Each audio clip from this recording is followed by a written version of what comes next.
अनंतमति की कथा हमें शिक्षा देती है कि बचपन में ग्रहण की हुई प्रतिज्ञा भी कभी तोड़ी नहीं जाती। इस कथा से हमें दृढ़ संकल्प की प्रेरणा मिलेगी। नमो अरिहंताणं नमो सिद्धाणं नमो आयरीयाणं नमो उवज्झायाणं नमो लोय सवसाहूणम् एसो पंच नमो यारो सवपावपणासनो मंगलाणं च सव्वेसिं परमं होई मंगलम। बच्चों, आज मैं तुम्हें एक ऐसी कथा सुनाता हूं जिससे आपको मालूम पड़ेगा कि प्राण जाए पर वचन न जाए, प्राण जाए पर प्रतिज्ञा न टूटे।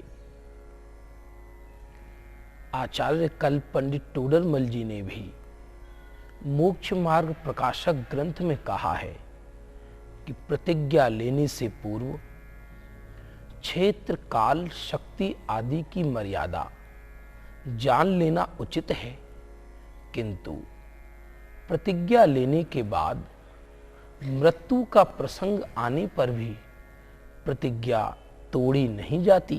गुरुजी, कहीं बचपन में कोई प्रतिज्ञा ले ली जाए तो क्या बड़े होकर उसका पालन भी जरूरी है? हाँ बच्चों, जैसा कि मैंने पहले कहा, प्रतिज्ञा लेने से पूर्व सब विचार करना चाहिए, किंतु प्रतिज्ञा लेने के बाद तो वज्र सर पर गिरने पर भी प्रतिज्ञा भंग नहीं की जाती। आज मैं तुम्हें एक ऐसी कथा सुनाता हूं, तुम्हारी ही उम्र की एक छोटी सी लड़की ने हंसी हंसी में बचपन में ब्रह्मचर्य की प्रतिज्ञा ग्रहण की और बाद में बड़े होने पर अनेकों दुखदाई प्रसंग बनने पर भी प्रतिज्ञा को भंग नहीं किया। हाँ गुरुजी, इस कथा को अवश्य सुनाइए। किसी समय भूमंडल पर प्रसिद्ध एक अंग देश था। उसमें स्वर्ग से भी सुंदर एक चंपापुर नगरी थी।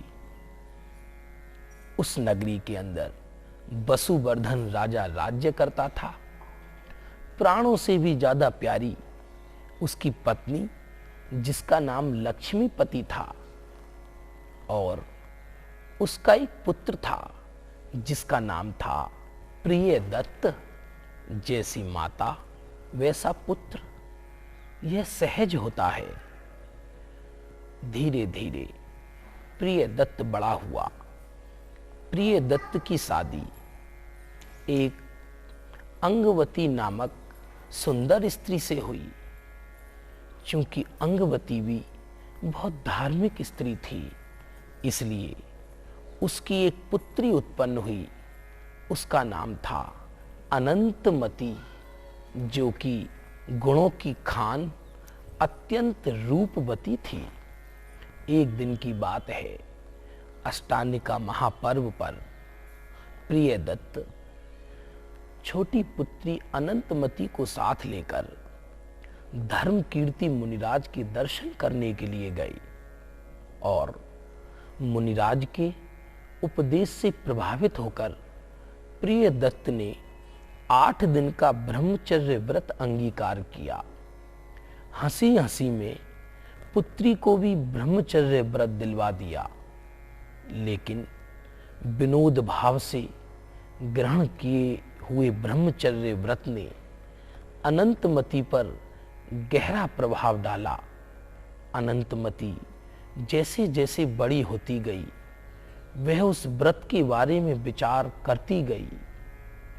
प्रियदत्त ने देखा अनंतमति युवती होती जा रही है, अब शादी के योग्य हो गई है, तो वह शादी की तैयारी करने लगा।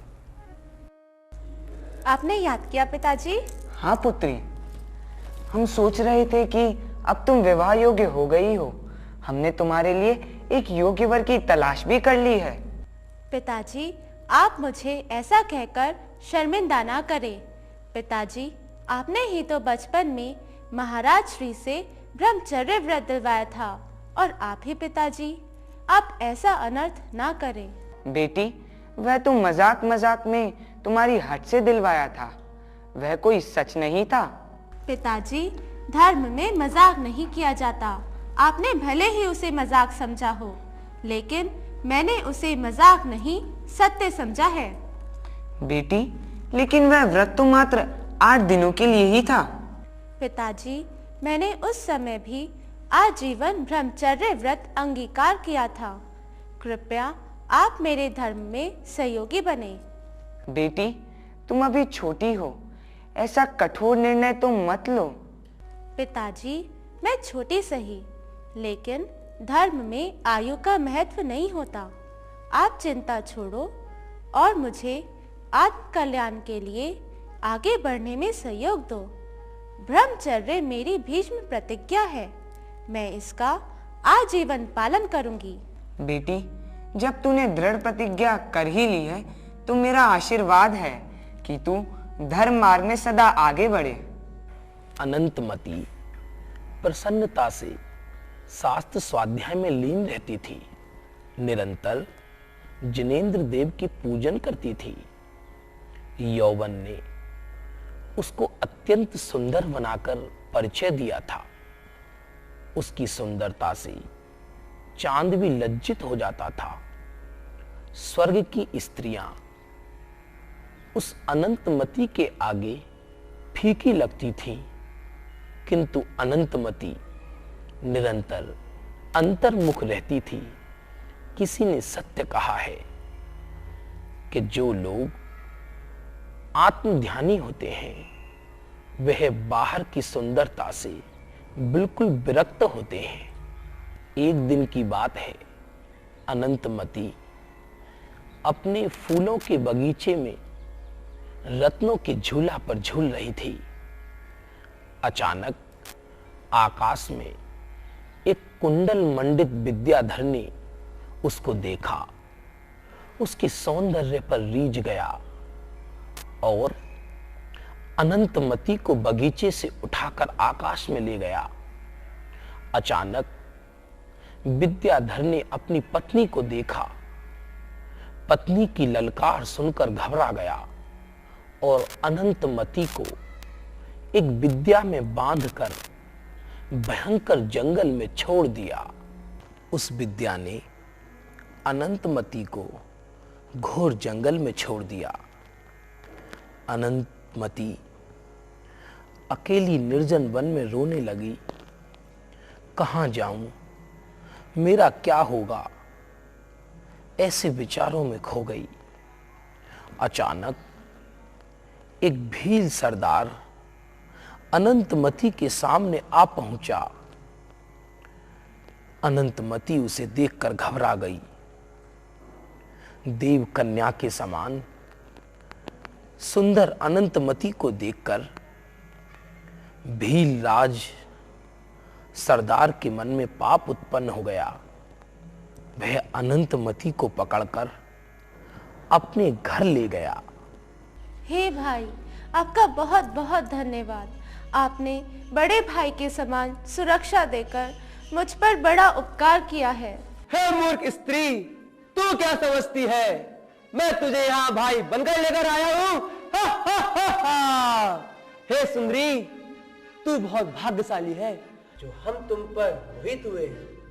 हे भाई, आप ये क्या कह रहे हो? आप तो मेरे भाई तुल्य हो।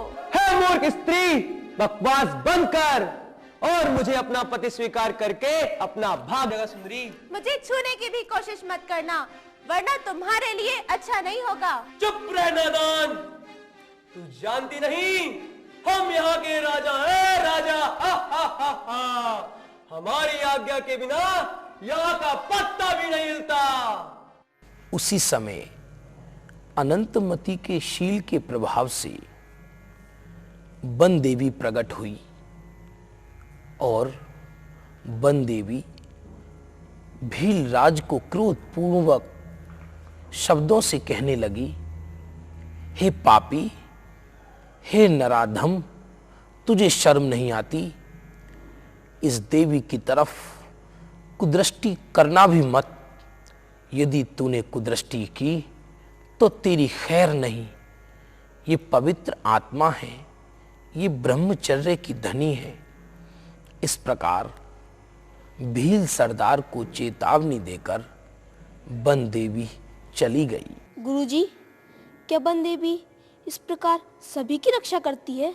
नहीं बच्चों, यदि जीव के पुण्य का उदय हो तो देव देवियों के द्वारा रक्षा का प्रसंग बन सकता है, और यदि जीव के पाप का उदय हो तो दुनिया में कोई सहयोग करने वाला नहीं है, कोई रक्षा करने वाला नहीं है।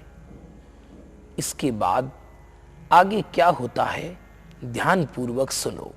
भील राज डर गया और वह अनंतमती को एक सेठ के हाथ सौंपने लगा और कहने लगा, इस देवी को इसके घर पहुंचा देना। किंतु वह सेठ भी पापी निकला। वह अनंतमती के समान दुर्लभ सुंदर स्त्री रत्न को पाकर मन ही मन में अत्यंत प्रसन्न होने लगा और सोचने लगा कि बिना परिश्रम के मुझे स्त्री रत्न प्राप्त हुआ है। वह सोचने लगा, यदि यह मेरा कहा मान गई तो ठीक, यदि कहा नहीं भी माना तो मुझसे बचकर जाएगी कहां? हे सुंदरी, मैं भाग्यशाली हूँ कि मुझे तुझ जैसी सुंदरी प्राप्त हुई। हे पिता, आप ये क्या कह रहे हैं? मैंने आपको पिता माना है। आप मेरे रक्षक हो। आप रक्षक होकर भक्षक बनने का पाप मत करिए। सुंदरी, क्रोध मत कर। व्यर्थ कष्ट उठाने से क्या फायदा? हे पापी, क्या तू अपनी सगी पुत्री के साथ भी ऐसा ही सोचता है? धिक्कार है तुझको। जन्म लेने से पहले ही तू मर क्यों ना गया? तुझ जैसे पापियों से ही ये भारत की भूमि कलंकित होती है। सुंदरी, इस प्रकार सेठ ने जब अपना प्रयोजन सिद्ध होता नहीं जाना तो उसने गुस्से में आकर अनंतमती को एक वेश्या के हाथों बेच दिया तथा वेश्या ने भी उसे पत्थर की मूर्ति जानकर जंगलों में छुड़वा दिया। अनंतमती घोर जंगलों में फिर से जा पहुंची। वह विचार रही थी, मैं कहां जाऊं? जंगली फलों को खाती हुई, दर दर की ठोकर खाती हुई, पंच परमेष्ठी का नाम स्मरण करती हुई वह रास्ता खोजने लगी। भटकती भटकती भटकती कुछ दिनों में वह अयोध्या नगरी पहुंची। वहां उसकी भेंट आर्य का पद्मश्री से हुई। जैसे कमल सूर्य को देखकर प्रसन्न हो जाता है, वैसे ही अनंतमती आर्य का माता को देखकर प्रसन्न हो गई। आर्य का माता ने अनंतमती से परिचय पूछा। अनंतमती ने अपनी आप बीती रो रो कर कहानी सुना दी। आर्य का श्री ने अनंतमती को सती शिरोमणि जानकर अपने पास रख लिया और वह अनंतमती सदाचार पूर्वक आर्य का माता श्री के साथ रहने लगी। सत्य ही है, सज्जनों का परोपकार ही व्रत है। उधर अनंतमती को खोजते खोजते उसके पिता श्री प्रियदत्त आर्य का पद्मश्री के संग में पहुंच गई। वहां अनंतमती को देखकर फूट फूट कर रोने लगे। काफी समय बाद पिता और पुत्री का मिलन हुआ और अंत में पिताश्री पुत्री को घर जाने के लिए कहने लगे, किंतु अनंतमती संसार के दुखों को देख चुकी थी। उसने पिताश्री को घर जाने से इनकार कर दिया। पुत्री, तुमने अपनी इस छोटी सी जिंदगी में बहुत दुख सहे हैं। मैंने भी तुम्हारा वियोग सहा है। अब मैं तुम्हारे बिना अकेला नहीं रह सकता। पुत्री, तुम घर चलो। पिताजी, मैंने संसार का खेल देख लिया है। अब मैं घर जाकर क्या करूंगी? पुत्री, तू ऐसा मत बोल। मेरा कलेजा फटा जा रहा है। तो शीघ्र घर चल। पिताजी, संसार के दुखों से अब थक गई हूँ। मेरे मन में वैराग्य समा गया है। अब तो मैं आर्य का व्रत अंगीकार कर आत्मा का कल्याण करूंगी। बेटी, तेरा शरीर कोमल है। तू किस प्रकार तप के कठिन कष्टों को सहन कर पाएगी। अतः थोड़े दिन घर में रहकर आत्म साधना कर। पश्चात तेरी अभिलाषा पूर्ण होगी। यद्यपि प्रिय दत्त ने ममता और प्रेम के वशीभूत होकर अनंतमती को बहुत समझाया, दीक्षा लेने के लिए मना किया, किंतु अनंतमती के रोम रोम में वैराग्य था। उसने जगत के समस्त कष्टों को देख लिया था। वह जानती थी यह जगत दुख का बीज है। वैराग्य के आगे ममता हार गई और अनंतमती ने पद्मश्री आर्यका की शरण में स्वयं आर्यका माता की दीक्षा अंगीकार कर ली।